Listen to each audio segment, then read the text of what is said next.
नमस्कार साथियों आज हम बात करने वाले हैं बांग्लादेश के हिंदुओं के बारे में। जो स्थिति बांग्लादेश में रह रहे हिंदुओं की हो रही है, हो सकता है कभी वो भारत में भी हिंदुओं की हो सकती है अगर समय पर जागरूकता नहीं आई।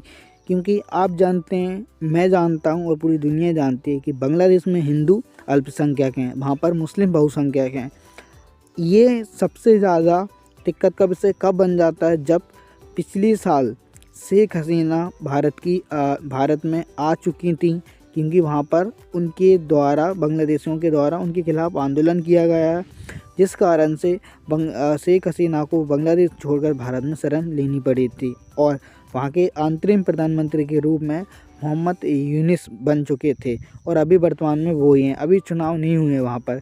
तो मोहम्मद यूनिस के प्रधानमंत्री बनने के बाद अंतरिम प्रधानमंत्री वहाँ पर हिंदुओं के मंदिरों पर लगातार आक्रमण हो रहे हैं, उनको तोड़ा जा रहा है, हिंदुओं को मारा जा रहा है, उनकी बहन बेटियों के साथ बलात्कार किया जा रहा है।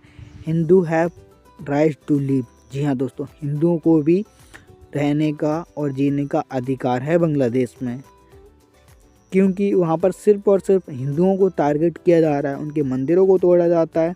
अभी आपने कुछ समय पहले एक न्यूज़ सुनी होगी कि बांग्लादेश में बर्बरता किस कदर हुई है। वहाँ पर साथियों क्या हुआ है, रामदास एक दलित थे, हिंदू थे, उसने सिर्फ ये कहा था कि सभी धर्मों को समानता का अधिकार है और अब अपने पालन करने का अधिकार। इस वजह से उसको जिंदा जला दिया गया था।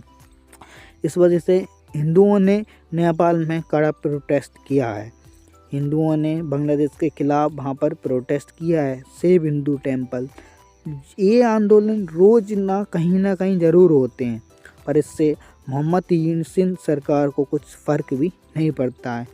भारत सरकार ने इस पर क्या एक्शन लिया है? प्लीज़ सेव हिंदू इन बांग्लादेश, क्या एक्शन लिया है? शायद अभी तक तो कुछ एक्शन आपको देखने को नहीं मिलेगा।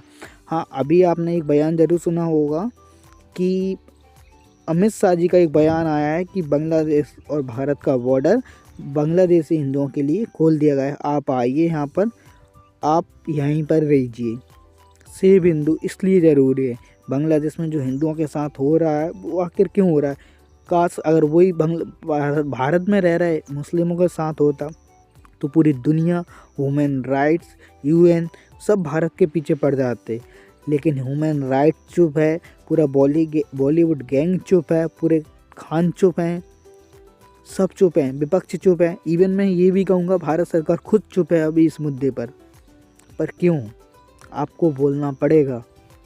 आपको राजनीति से उठकर आपको भारत के लिए, भारत के हिंदुओं के लिए और जो हिंदू रह रहा है विदेशों में उसके लिए, चाहे वो पड़ोसी हो भारत के, चाहे वो भारतीय हिंदू हो, कहीं भी रह रहा हो, वो सिर्फ हिंदू हो, आपको उसके लिए बोलना पड़ेगा। मैंने कहा मैं हिंदू हूँ, तभी अचानक हमला हुआ। देख रहे हैं आप, उसने कहा सिर्फ वो हिंदू है, तभी अचानक से उस पर हमला हो जाता है। बांग्लादेश में हिंदू होने की सज़ा है। हिंदू सुनते ही वो भड़क उठते हैं। तो क्यों? आखिर ये कब होगा? आखिर बांग्लादेश में हिंदुओं पर हो रहे अत्याचार को लेकर सरकार लेगी बड़ा एक्शन। वो बड़ा एक्शन क्या होगा? आप उजागर कीजिए, आप सबको बताइए वो बड़ा एक्शन आपका क्या होगा। क्या आप बांग्लादेश की सरकार पर एक्शन लेंगे? बांग्लादेश हिंदुओं की खातिर भारत सरकार ये बड़ा एक्शन ले सकती है, बिल्कुल ले सकती है। अब बॉर्डर को ओपन कर दीजिए, बॉर्डर को भारतीय हिंदुओं और वहाँ के हिंदुओं के लिए आप ओपन कर दीजिए। वहाँ के हिंदू, बांग्लादेश के जो हिंदू हैं वो भारत में ही आए रहने के लिए, क्योंकि ऐसे तो हिंदुओं की लगातार वहाँ पर हत्या की जा रही है। तो क्यों नहीं लेना चाहिए एक्शन? भारत सरकार को ज़रूर एक्शन लेना चाहिए। हालांकि एक स्टेटमेंट ज़रूर आया है कि अमित शाह जी ने ये बोला है कि बांग्लादेशी हिंदुओं के लिए भारत का बॉर्डर ओपन है, आप आइए और यहीं पर रहिए। लेकिन बात वो नहीं है। बात ये है कि भारत का हिंदू क्या सो रहा है? ना तो ये आंदोलन कर रहा है, ना इस सरकार पर दबाव डाल रहा है।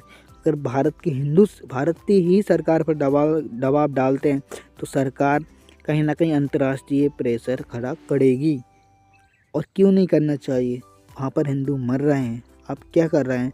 भारत में पूरे हिंदू सो रहे हैं, ना सोशल मीडिया पर कोई प्रतिक्रिया है, ना किसी बड़े स्टारों की प्रतिक्रिया है। क्यों नहीं है?